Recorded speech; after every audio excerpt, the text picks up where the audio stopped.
Welcome, everyone. I'm Sandra Bargman. A few years ago, I wrote and performed a solo show called The Edge of Every Day, which was an exploration of the rough edges and contradictions we all face and grapple with. The show hit a nerve, and the relevance of the topic would only grow over time, more than I could have foreseen. So, here we are. Real talk with real people, sharing stories and perspectives that spark provocative invitations to leap out of what's safe, on the edge of every day. Thanks for listening. Hello, everyone. We are live in the Hive. Thank you for joining me on this, the 43rd episode of The Edge of Every Day here on talkradio.nyc.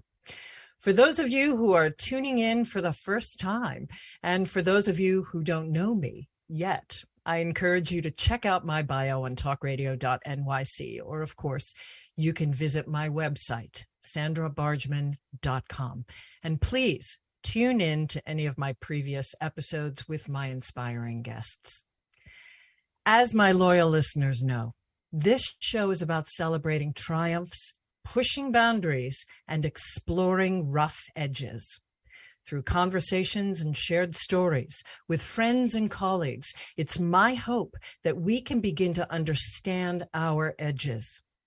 And what I mean by edges is those places where we are fearful, those places where we are resistant to change, those places where paradoxes and contradictions live in our beliefs and understandings, both about ourselves and the world around us, those places we don't want to look.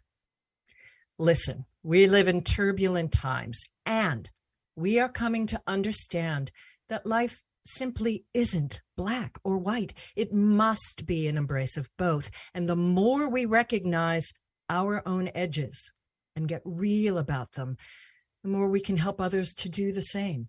And that, I fully believe, can help to change the world.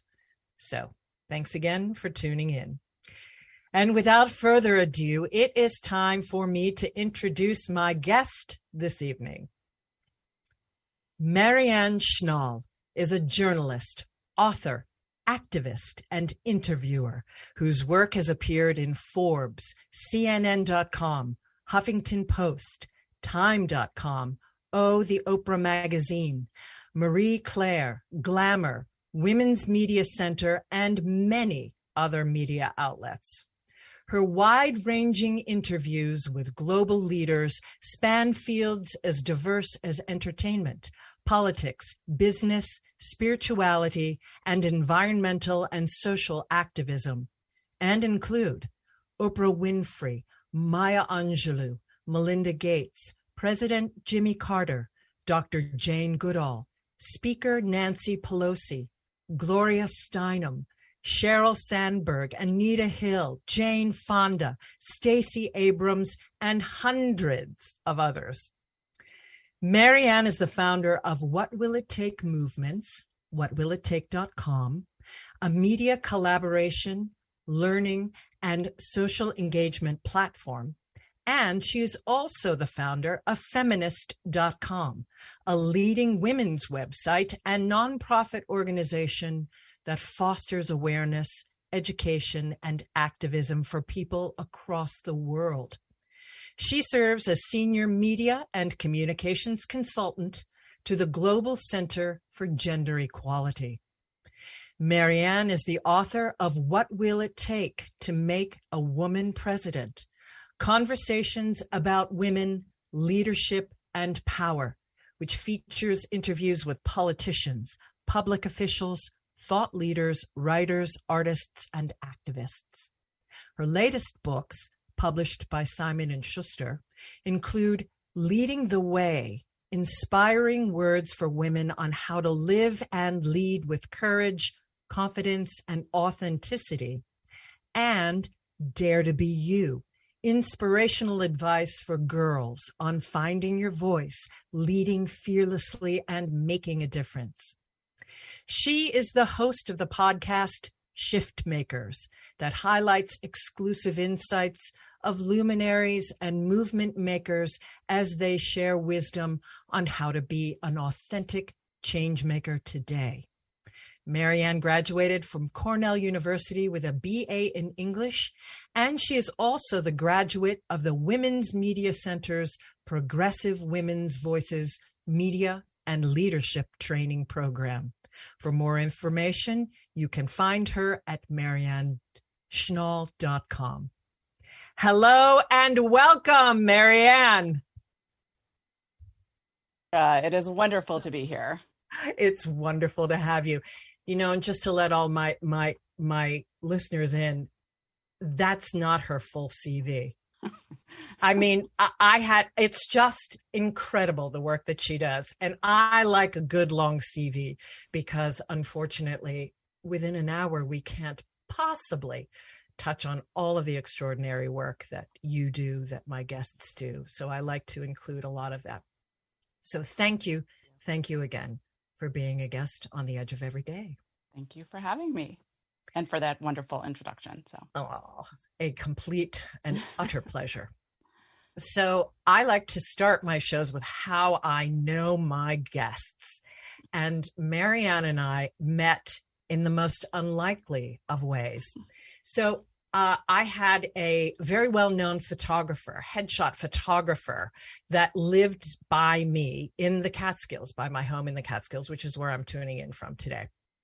And I get a panic phone call from him that he's got an upcoming session and his makeup artist from New York City can't come and work with him, can't come up from the city. And can I do makeup? And I said, yes, I actually can do makeup as a professional theater person who's taken that kind of training in college, etc. Yeah, I'm that level. I can do that. So I come in and I do makeup. And who walks in but Marianne with her gorgeous daughter, Jasmine. You can pick it up here.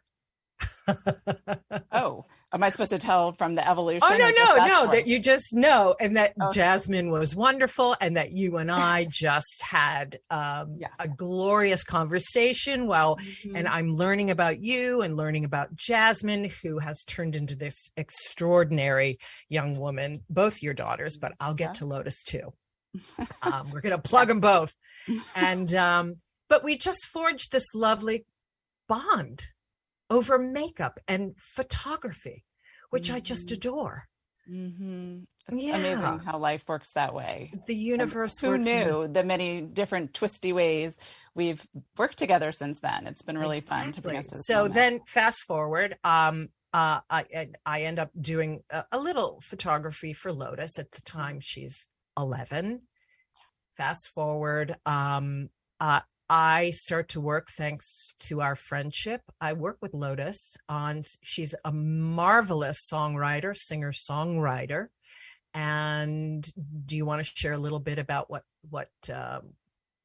she's going through with her music and where we can find her extraordinary music? Yeah, no, you were so helpful. I mean, she has been writing. She writes in all different types of mediums, because she writes, children's books with the Jane Goodall Institute. She writes poetry. But the thing that she sort of has been her life love has been her songwriting and writing. But she'd never really been at the place to share it. And so that was this huge leap to be able to figure out how to develop and share her music. And so her work with you was completely transformational in terms of helping her get to the point where, she could bring her songs to life and to get them into the studio and get them out in the world.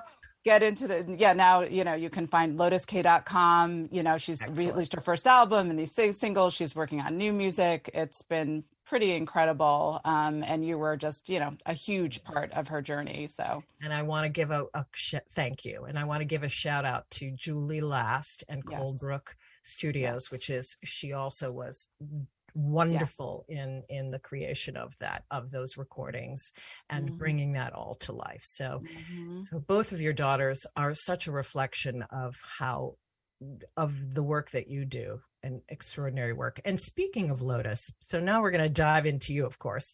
I was just back from vacation and I took What Would It Take to Make a Woman President with me on my vacation, and was reading it on the beach on Cape Cod, which was a slice of heaven. And it was written in 2013. Yeah. So tell the origin story, speaking of Lotus, of how that book, that incredible book, came to be.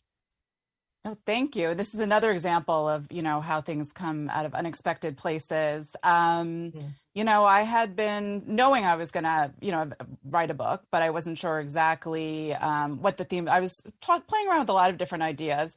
And then one day I was in the kitchen with Lotus, who was, around 8 years old. It was after Barack Obama was elected president. We were talking about how remarkable it was to have our first African-American president. And she said this very just innocent sounding question, why have we never had a woman president? And I remember, even though I've been working on these issues for, at that point, like a decade, it was kind of like, I was like, and I had to really think about, why haven't we had a woman president? So it was right on the cusp. I don't know if it can be on the cusp of covering an event. I was covering a Women's Media Center event. And I knew there were going to be all these people there. I thought it would be an interesting question to ask while I was there. So I asked everybody from Gloria Steinem and can't remember who else, it's Sheryl Sandberg and all kinds. I came back, Kirsten Joe, all sorts of different people. Why haven't we had a woman president? What will it take to make a woman president? And I ran it as an article at CNN, and it just exploded and it blew up. And my agent at the time was like, "This is your book." And I was like, "This is my book?" And he was like, "Yeah, if you can get people, committed to be interviewed for the book, I think this should be your next project." So I went to longtime mentor of mine, Gloria Steinem, and I said, A, should I do this book? And B, would you be willing to be interviewed for the book? And she was like, "Yes, I'd be interviewed. And you would be a good person to do this, because you would understand that 2 points. One, that you need to look at it through all these variety of lenses. And two, that it's not just about having a woman, right? There's a lot of different layers to this, just looking at it from all these different lenses." So that I just went, and it was, it's a real mix of different people looking at this question, not just why we haven't had a woman president, but why we haven't had more women in different leadership positions, cross sectors, and just looking at how we think about leadership and power. And there's men, there's women, there's elected officials, there's artists. It's like Maya Angelou, Melissa Etheridge, Nicholas Kristof, Gloria Steinem. I can remember all the people that are in it. Anita Hill, yeah. And Gavin Newsom, which I love too. Yes. I just love the spectrum. It Run, Don't Walk, get this book. Beyonce, of course, that was a wonderful plug that Beyonce said to all of her fans, to all of the young fans, to run, don't walk, get this book. It will absolutely inspire you to be a better leader in the world. And we've got to go say, I have no idea how Beyonce got the book, but it's been still one of the most profound, surreal things that have ever happened to me. And I took it as a spiritual mandate that I had to do something with the book, which is why I launched my What Will It Take platform. I love that. Yeah, because I was not about selling books. I really am trying to, move this conversation forward and highlight resources that are out there to help. So, well, and just to bring it back to Lotus and your daughters, the extraordinary, the profound simplicity of that question, and yet the big, and the legacy that you was inspired by your daughters, this incredible legacy and the give and take between the generations, and then the inspiration for the next generations. The whole story is just incredible. But we have to go to break. And when we come back, we are going to talk more about that book and your interviewing and your thoughts on women's leadership today, when we come back with Marianne Schnall on the edge of every day. Stay tuned. Are you a business owner? Do you want to be a business owner? Do you work with business owners? Hi, I'm Stephen Fry, your small and medium-sized business, or SMB guy, and I'm the host of the new show, Always Friday. While I love to have fun on my show, we take those Friday feelings of freedom and clarity to discuss popular topics on the minds of SMBs today. Please join me and my various special guests on Friday at 11 a.m. on talkradio.nyc. Are you a conscious co-creator? Are you on a quest to raise your vibration and your consciousness? I'm Sam Leibowitz, your conscious consultant, and on my show, The Conscious Consultant Hour, Awakening Humanity, we will touch upon all these topics and more. Listen live at our new time on Thursdays at 12 noon Eastern Time. That's The Conscious Consultant Hour, Awakening Humanity, Thursdays, 12 noon on talkradio.nyc.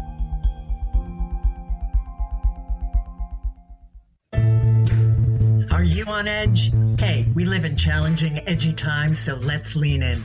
I'm Sandra Bargman, the host of The Edge of Every Day, which airs each Monday at 7 p.m. Eastern Time on talkradio.nyc. Tune in live with me and my friends and colleagues as we share stories and perspectives about pushing boundaries and exploring our rough edges. That's The Edge of Every Day on Mondays at 7 p.m. Eastern Time on talkradio.nyc. You're listening to Talk Radio NYC. Uplift, educate, empower.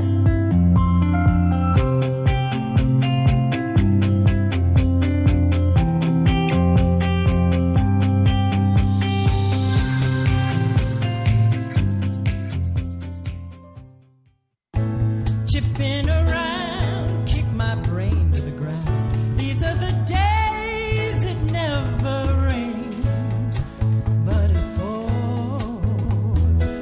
on the edge of every day. And we are back on the edge of every day with Marianne Schnall. So, Marianne, I want to ask you how you got into writing and how you got into interviewing, but we have so many questions. If you can just keep that really short. When did you know that you were this curious person that wanted to move into interviewing, to move your writing into these interviews with other people, into these extensive interviews, into the writing, the activist writing that you are doing now? Yeah, it is a good question. You know, the funny thing is that I did start as a reporter for Us Magazine, you know, an entertainment reporter on the red carpet and doing kind of like, I don't know how to put this, like, you know, sort of frivolous type of like reporting where I'd be asking kind of not the most interesting, you know, tell me about your movie or things like that. You know, and then it was really the March for Women's Lives when I covered that and got to interview people like, you know, Jane Fonda, Gloria Steinem, all these people who were out there for a cause. And it became. Excuse me, that was through Us? No, yes. Yeah. Wow. Right. I know. Okay. My memory is that I suggested covering it, not that they signed it. So this was in you already. My grandfather was going. It's a whole other long story, and my whole family was going. I was like, you know, I'm going to be there, and it completely changed the trajectory of my career. And everybody, Cyndi Lauper, and like Sarah Jessica Parker, Matthew Broderick. And I was like, wow, these people are here they're using their celebrity for a cause. And then I was doing the Cause Celeb column for In Style magazine, and it sort of became my thing. And I was really getting educated, like Joanne, you know, Woodward or Bette Midler about the New York Restoration Project, Meryl Streep about pesticides. And I had questions, and I was learning about issues.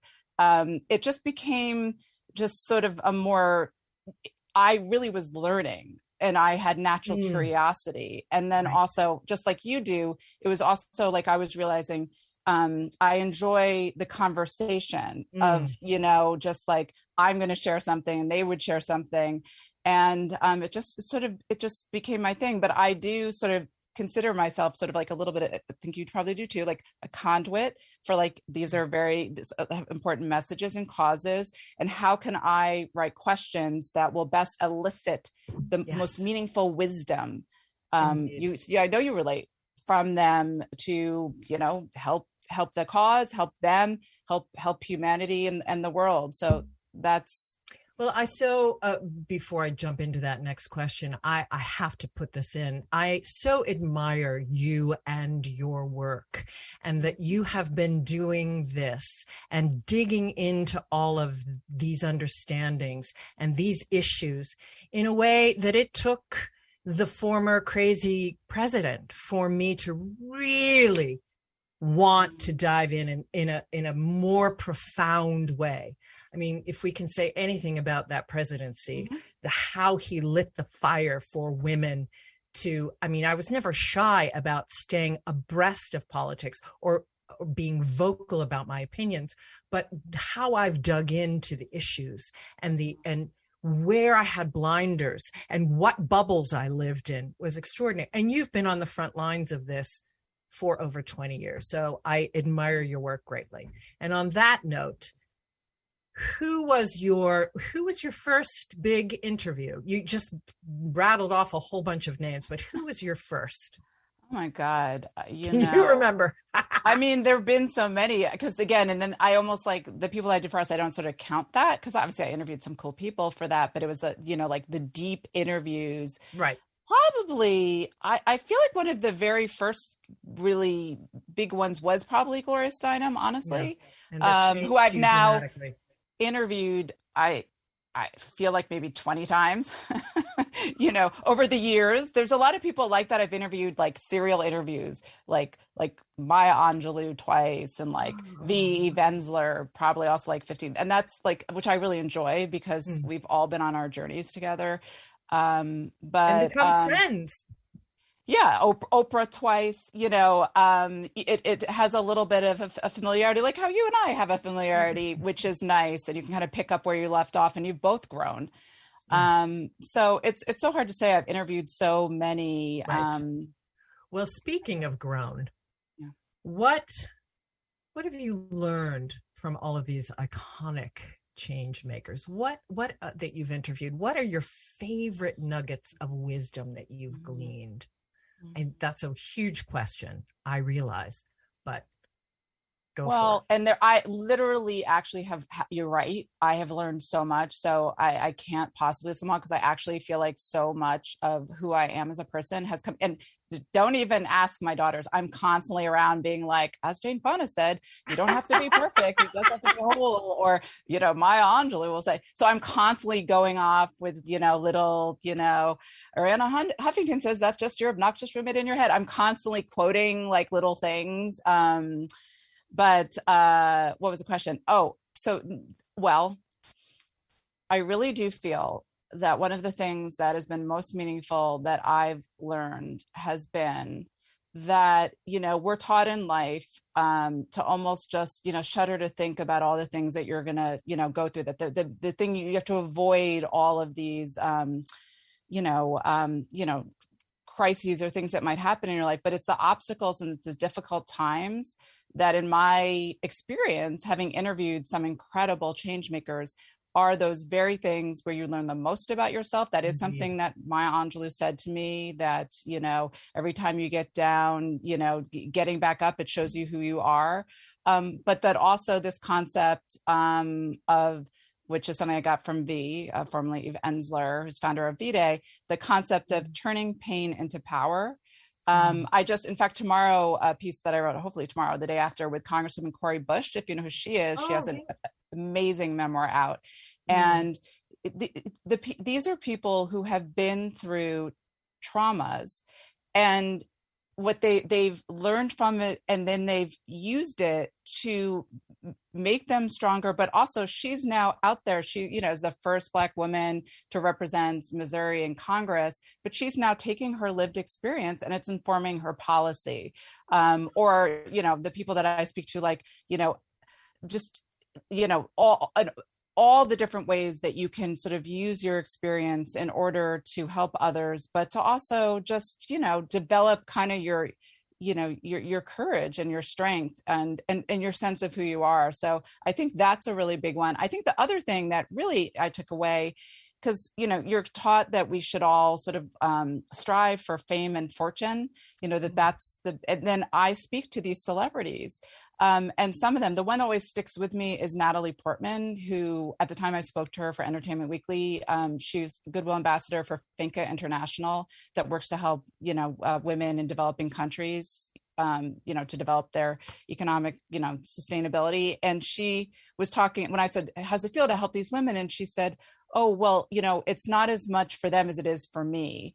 And what I find is that a lot of these celebrities, the Jane Fondas, Natalie Portman's, not all celebrities, let me clarify, but a lot of them find they get there, they have all this money, they're famous, and that the only thing that really gives them meaning and connection and community is doing work that then goes on to somehow, help a cause or help others. So I feel like, maybe we can all skip trying to get famous and rich and realize that it's right in front of us. The service that kind mentality. of meaning. Yeah, absolutely. The service mentality that ushers us, why be on the planet really at the end of the day if we're not uplifting other people and trying to make life for all of humanity better. Yep. Oh, my goodness, there's so much there. I'm going to swing back to the notion of pain and, the complete and utter edge of every day of that. The good is lovely and the light is lovely, but it is the darker things that are what propel us to learn and to grow. And, that's a great segue into where we are with, women's rights in our country today. And, actually, before I do that, I do want to back up, but we'll circle back to that using pain and women's rage and our traumas to propel us to make changes. But I want to go back to the book. Again, it was published in 2013, and reading it on the beach, I was overwhelmed by the hope that was palpable in everyone's interview. It was unbelievable. And then, so it's 3 years before the 2016, the big election with Hillary, and what transpired. And so then another election in 2020 has transpired. And of course, the Me Too movement and such. So what are your thoughts on your book? What are your thoughts on the book since everything that has transpired? What are your thoughts about circling back to the book, about what's transpired since then in terms of the inspiration that was in that book? Mm-hmm. Well, certainly it was hugely, I don't know what to say. obviously, I think we thought maybe we would have a woman president. My book would be dating. Totally. It was in that book. It was totally in that book. What happened. Yeah. However, we did get to see, and for all, she won the popular vote. She totally did. So little girls all over the world and boys too. This is, got to see a woman almost get there, and we have made strides since then. It's slow. So I'm like an optimistic, hopeful person. I do think, and we also have our, first female and woman of color vice president, Kamala Harris. Amazing. So Thank you. I just am celebrating all the wins and the milestones that we are. I just talked about, Cori Bush, who's, we're still, we're in for the long game. Let's put it that way. We are totally and those, we still need to look at the obstacles identified in my book. Most definitely. Yeah. And when we come, we've got to go to break. When we come back, we will talk about that women's rage and using that fire and moving us forward, and women's power, and your take on where we think women's leadership is today and where it needs to go. And then, of course, we're going to jump into your podcast, your incredible podcast, when we come back with Marianne Schnall on the edge of everyday. Stay tuned. Are you passionate about the conversation around racism? Hi, I'm Reverend Dr. TLC, host of the Dismantle Racism Show, which airs every Thursday at 11 a.m. Eastern on talkradio.nyc. Join me and my amazing guests as we discuss ways to uncover, dismantle, and eradicate racism. That's Thursdays at 11 o'clock a.m. on talkradio.nyc. Are you a small business trying to navigate the COVID-19 related employment laws? Hello, I'm Eric Sauver, employment law, business law attorney, and host of the new radio show, Employment Law Today.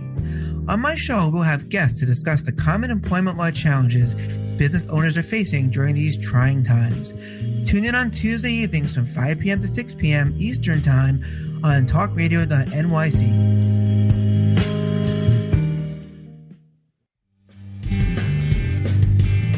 Hey everybody, it's Tommy D, the nonprofit sector connector, coming at you from my attic. Each week here on talkradio.nyc, I host the program Philanthropy in Focus. Nonprofits impact us each and every day, and it's my focus to help them amplify their message and tell their story. Listen each week at 10 a.m. Eastern Standard Time until 11 a.m. Eastern Standard Time, right here on talkradio.nyc. You're listening to Talk Radio NYC at www.talkradio.nyc. Now broadcasting 24 hours a day.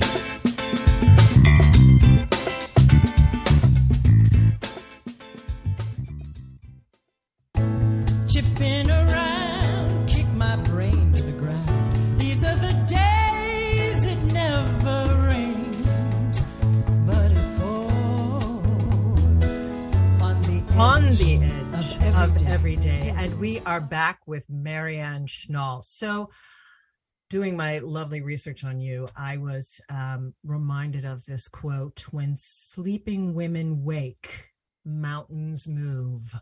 And certainly pain, trauma, Me Too movement, the former president, all of these things have inspired us to all begin to wake up. So what are your thoughts on the status of women's rights here and internationally?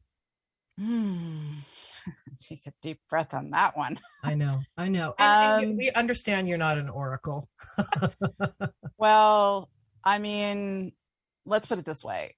It's really concerning. It's always been concerning. I certainly think that, well, first of all, here in the United States, because I actually think there's some, obviously the overturning of Roe v. Wade is so huge. The implications of that, I mean, I can barely breathe about it. Right. So there are so many levels that, going back 50 years and all of the implications, and we're only just beginning to see, I can't understand why this isn't more of being covered in the news about how that is affecting. That's a whole so show. Many different, that's a whole show with you. No, well, exactly. So we don't even have enough time, but that to me is absolutely, talk about women being enraged, and we're seeing that, and we're seeing women, turning out for these primaries and what happened in Kansas. Women are going to vote. Surprising turning around. Yeah. And then, and also women are still, nobody's really talking about it, but the pandemic really leveled a serious blow on women in the workplace. Women had to, a lot of women left the workforce. We're already, the numbers and the inequity was so glaring. And by the way, everything I'm talking about when we talk about women, I just want to really underscore, are always worse exacerbated for women of color. So no matter what we're talking about, it's always really important to keep that in mind. So there are just, violence against women, there are so many serious problems that women face. And then when you look internationally, you're seeing the same thing happen exactly in Iran. The only thing I'll say is that when you see women taking to the streets, and actually standing up in defiance. And with men too. Men too. Thrilled. Oh, absolutely. Yeah. Well, and so, right, in Iran and Afghanistan, I just reposted, talking about my podcast, I resurfaced, it was Jimmy Carter's 98th birthday on Saturday. So I had interviewed him about, the status, the discrimination and abuse of women. He had written a whole book about it. And it was such a reminder of we forget this, what goes on with, honor killings, rape as a weapon of war, female infanticide, and all of the many forms genital mutilation, all of it. Exactly. All of it. He talks about all that. And I think it's a real symptom of, just women as second-class citizens. But I'm glad you said the thing about the fact that it was also Jimmy Carter. This is not a quote women's issue. We need women in the streets, but we need men in the streets. We're all interconnected. We should all care about these issues. This is a human issue. Exactly. It's a human issue. Yes. This is what boggles my mind. Women in power, men, so many evolved men understand that they don't want this toxic masculinity.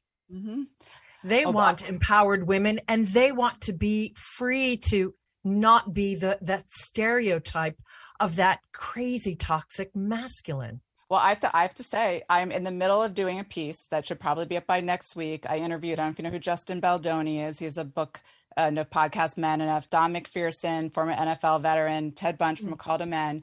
And I'm learning that toxic masculinity, the new term, well, I think even Don McPherson was talking about aspirational masculinity. There's nothing inherently wrong in being a man or a boy or having masculine traits.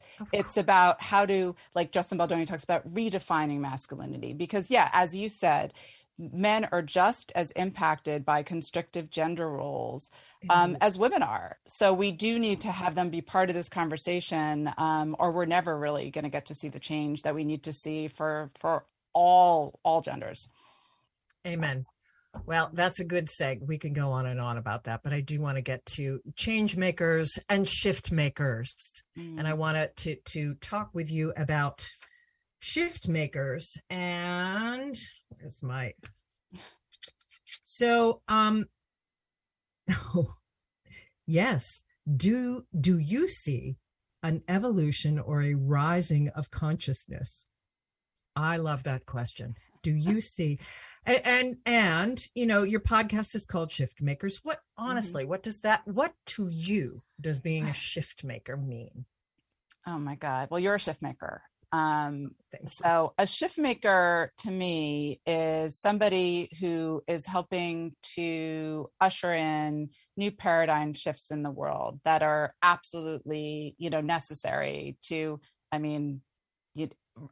all I can say is I don't think it's ever been more clear with all of the signs from Mother Nature. We're living through pandemics and climate change. And then there's like school shootings and wars and all the inequities that we see that how do you say this nicely? The human race is a little dysfunctional at the moment. Yes. Maybe I'm saying it nicely. Maybe we might want to try some new paradigms. Yes, some of those new paradigms might be realizing our interdependence with each other in the earth. You started our common unity, common unity, our world community. World community, exactly. And that means of all beings. Humans aren't the all-knowing, like we're at the top. No, there is a natural divine, like look at, can we prevent the hurricane? No. Could we prevent the pandemic? There's an intelligence that we need to work with, and we need to work with each other. I remember asking, maybe it was Jane Goodall, like, do you think we forget that we're on a planet spinning in space? Like we literally are, this is our home, and we are family on this home with all living beings. And so that's why anybody who, Jane Goodall represents a shift, interdependence with, the earth and the animals, or, somebody like President Carter, or, even Kimberly Crenshaw talking about, intersectionality, or, all of these people that represent sort of shifts in our thinking. About the structures on the planet that need to break down. Exactly. Absolutely. Oh my. And again, that's another program. But it's all hopeful. So shift makers, what I'm trying to do is say the more people who don't say, oh my God, it's like Armageddon, the end of the world. Right. And the more people are like, oh, there's a shift happening. We're evolving our consciousness. That has power and that can grow. And I really, truly believe that can save the future of the planet. It's the edge of every day. The willingness to be real about the things that are working and the things that aren't working. The darker aspects, the shadow aspects, and I talk about racism as being a collective shadow. And misogyny as a collective shadow, the willingness for everyone to get on board and to talk about it. And we're seeing the structures, the paradigms, your word, are cracking and are shifting and are changing. So what is your advice? I always talk about the biggest fear, one of the biggest fears of the biggest edges is the fear of change. And what would be your advice to how do you deal with your fear of change? What advice would you give to other people about being more embracing of change in today's world? I mean, to me, I don't think there's just like what we're talking about. I think everybody can see change is needed. And, you know, I mean, to me, that's kind of the meaning of life of like, you know, is sort of us evolving individually and collectively. So I would think that we all sort of want the same things, I feel, you know? Totally. Well, but I think so. Oh, go ahead. Oh, yeah. So, you know, by the way, one of the things I was going to say, because I always wear it like this, I had asked Gloria Steinem if there was a phrase to put on a bracelet, which it benefits my organization, feminist.com. And she came up with the phrase, which means a lot to her. We are linked, not ranked. We are linked, not ranked. And to me, that has always been such an important, you know, framework for sort of having this conversation of just, you know, talking about paradigm shifts. But to me, it feels good to feel that way, because there's so much I mean, I don't think anybody wants it to keep going the way that it's going. Like, I feel like we all would welcome change. So I guess, you know, just going with the flow. You know, and it seems like we know that we need to break through into something. I think change will feel much better than with the stress that we're living under now. It's connected. I see it connected to the consciousness, the raising of the consciousness, of course, that you're promoting, of course, in your show and shiftmakers. And hopefully I'm promoting in this, that, you know, and it gets back to a sense of internal work, of getting real with that the only constant in life is change. And I don't know, I see some people as being very wired to be more accepting and more curious and actually interested in change, and some people being more wired to be more incredibly fearful of change and wanting to hang on to these old paradigms and these old structures.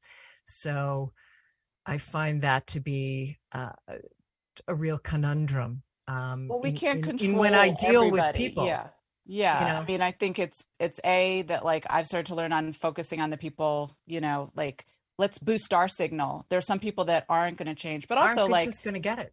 Having compassion for those people that they're fearful, and whatever programming, or like also just realizing like there's something to it. It's not sometimes in their control. Sometimes it is, but also like, I think not wasting energy on trying to change people that for whatever reason aren't going to change. Let's all boost our, you know, signal.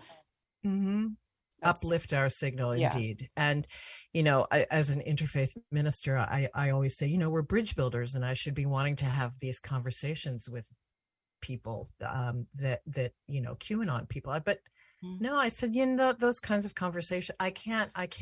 No, we have to be dealing with the same facts. And I think modeling comfort with change is a more powerful stance for me to take. And certainly that's what the stance that you have in your life and in your podcast, and all of your guests, all of the interviews that I've listened to, all talk about the embrace of change and the inevitability of change.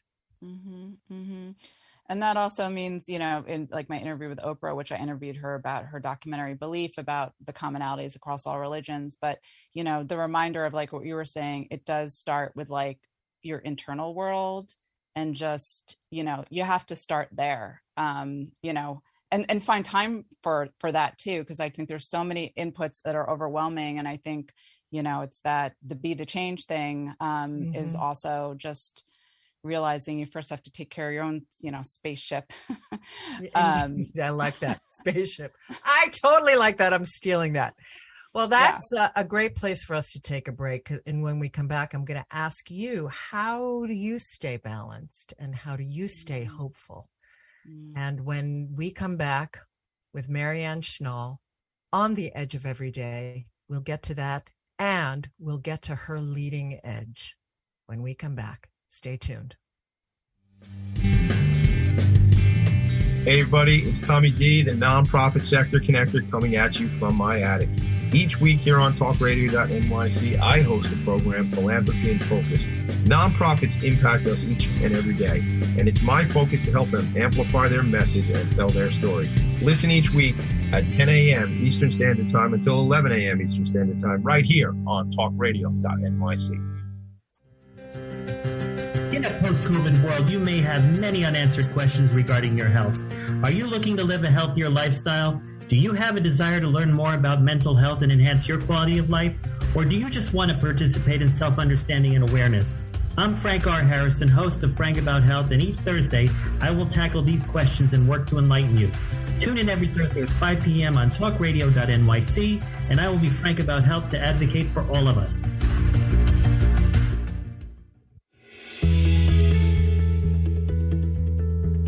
Calling all pet lovers. Pet Avengers, assemble! On the Professionals and Animal Lovers show, we believe the bond between animal lovers is incredibly strong. It mirrors that bond between pets and their owners. Through this program, we come together to learn, educate, and advocate. Join us live every Wednesday at 2 p.m. at talkradio.nyc. You're listening to Talk Radio NYC at www.talkradio.nyc. Now broadcasting 24 hours a day.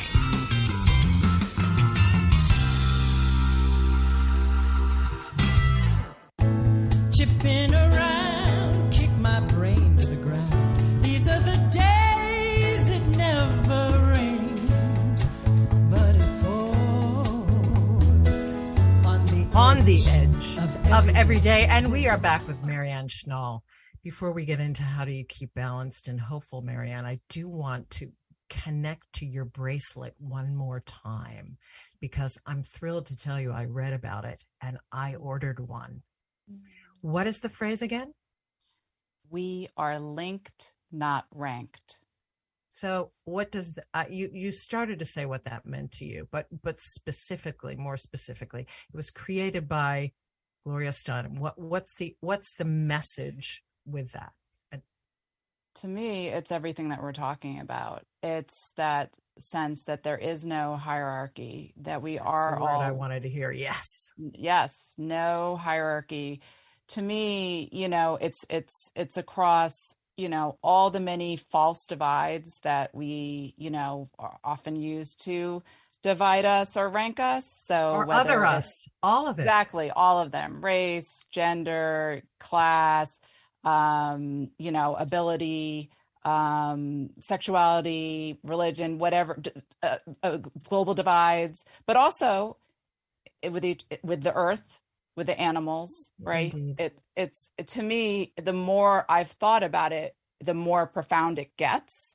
Yes. And I love that it was sort of Gloria having to figure out how to put her core philosophy, the world she wanted, on a bracelet. And I've heard her say it, many times since. And it just, I feel like, that would be, if I had to have a motto of the change that would really help where we are right now, it would be to understand that.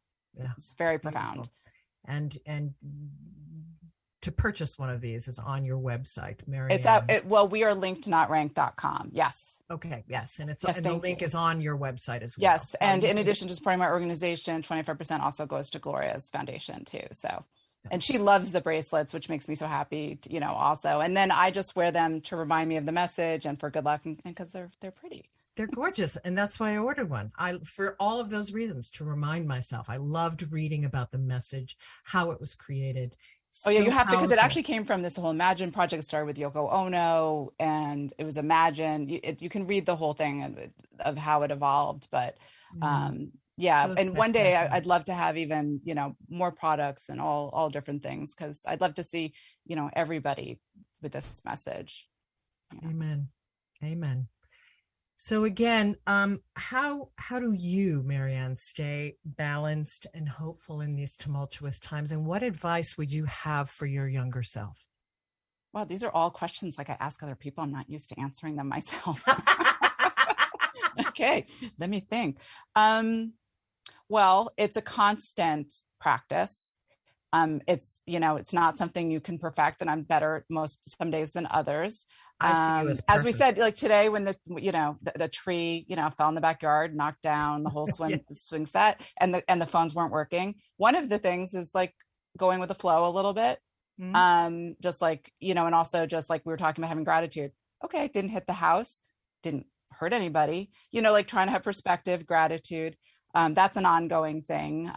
But I really have to find time, especially in all of the busyness, because I definitely can feel like I need to like save the world every second of every day, is to take time for myself. And like, I do try to like meditate in all forms. I do try to like take a walk. I highly recommend going out and being in nature. I find that such a reminder of just like what's important. But also the magic and beauty and mystery and spirituality. Maybe it's because I grew up in the city. I'm still like, oh my God, like a butterfly and the birds and the trees changing colors. It's incredible. So I think those are some of the ways. And then just, constantly checking my thoughts, because, I feel like that's also just, we were talking about before, cultivating a relationship with my inner world to see how I'm doing. And then also like remembering to breathe. And lastly, apparently I have a whole book on this, but controlling, just controlling the amount of inputs and what inputs you have. Because it's really tempting to kind of be on your phone and everything all the time, and just making sure that you take some time for, just silence and reflection. Yeah. And the advice for my younger self would be the advice that, I, two things, and they're also things I say to my daughters, and they're also made their way into like my book, like Dare to Be You for Girls. One is don't care so much what other people think. Because I was obsessed with what everybody thought. Trying to fit in and be popular takes away your power. And every major, like big leader who I've talked to talks about, I remember saying to Nancy Pelosi, like, it doesn't bother you. People are always saying, she's like, oh, that's their problem. Like, really, you can't be a good leader and please everybody. So just like, please yourself. You can't speak your voice. Yes. And then my first book, which is a book of quotes, was called Daring to Be Ourselves. And this is Dare to Be You for Girls. Be you. We think we should try to fit in and be like everybody else. No, it's your uniqueness. It's what makes you different is actually the thing you want to cultivate, not to fit in. That's your gift. That's your calling. My two daughters are so different. They're both doing incredible things, in the world. And it's because that's what I try to develop in them, is just helping them be true to themselves and celebrate what it is that they uniquely have, to offer. So those are some things. Oh, beautiful. Absolutely. Well, and you're just such a powerful mentor for young people, because I would think because of your daughters that you can talk that language, and you've written this book. It's very moving. I learn from them, all the time. People are always like, oh, they must get so much from you. And I'm just like, literally, they inspire me all the time. I mean, yeah, Lotus inspired a whole book, but like, I'm so glad younger people give me hope. They really, see the world, in a much more holistic, intersectional way. Yes. Than some of us older generations. Yeah, indeed. Well, hey, we're working on it. Yes, we are. I'm so moved by what you were saying, and I'm thinking of myself as a young person and trying so hard to be perfect and nice, and this whole notion that to be a leader, and it's particularly socialized for females, this notion of being nice. No, to be kind.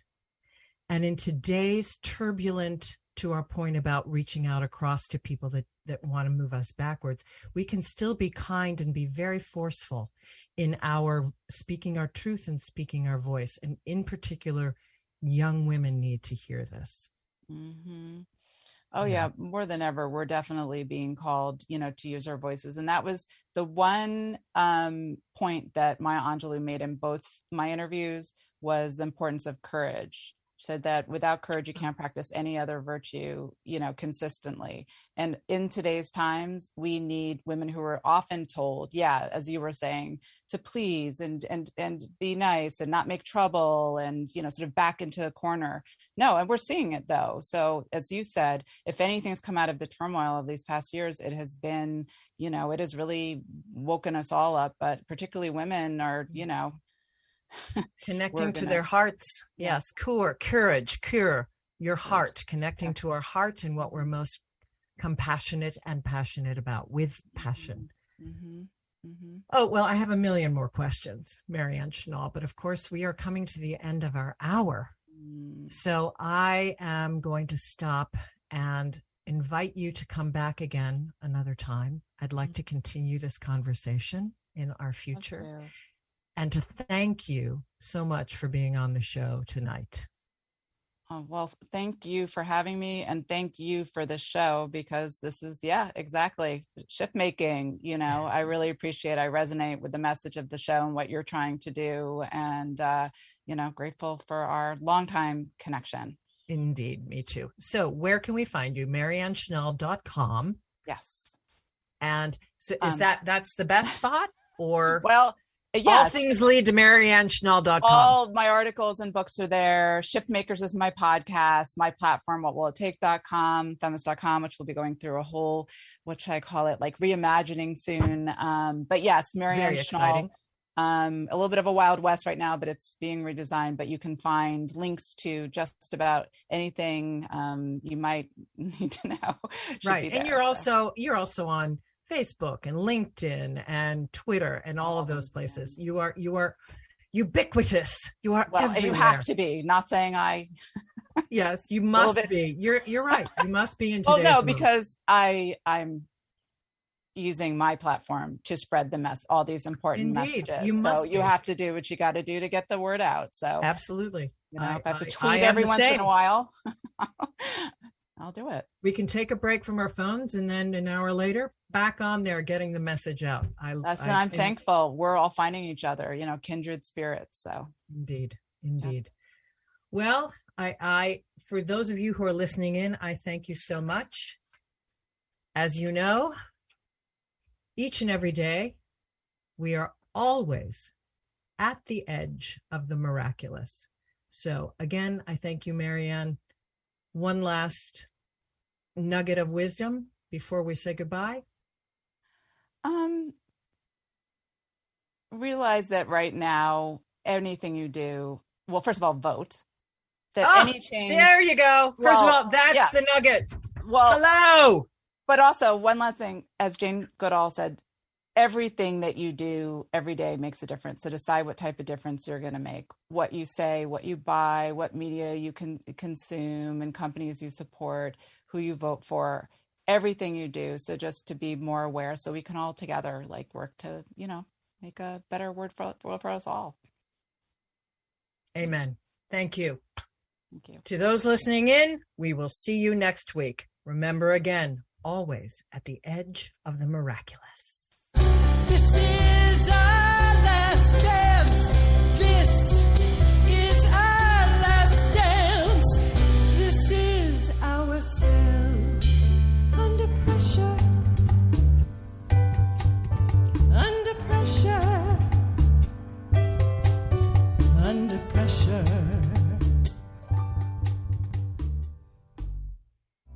You're listening to Talk Radio NYC. Uplift, educate, empower.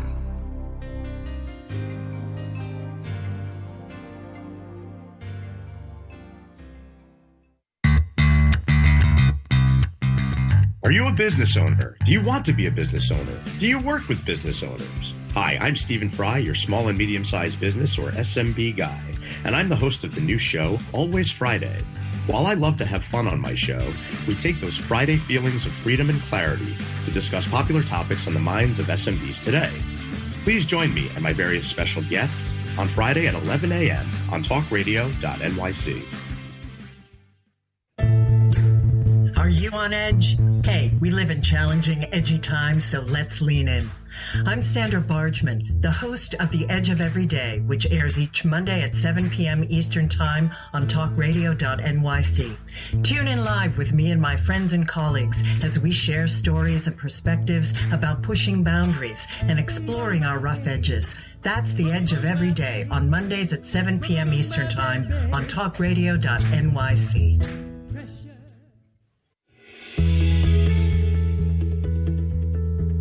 Calling all pet lovers.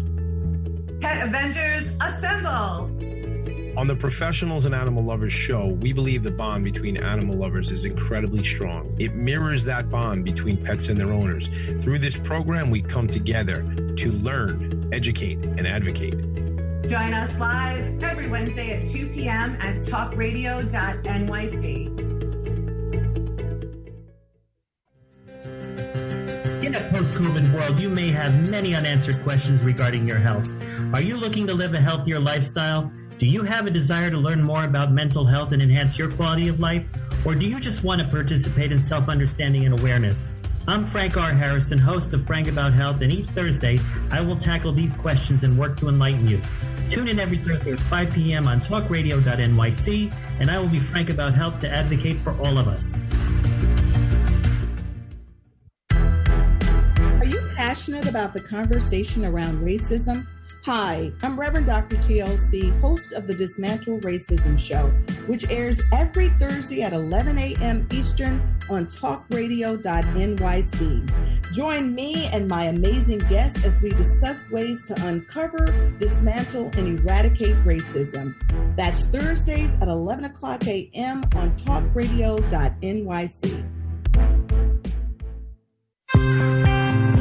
You're listening to Talk Radio NYC. Uplift, educate, empower.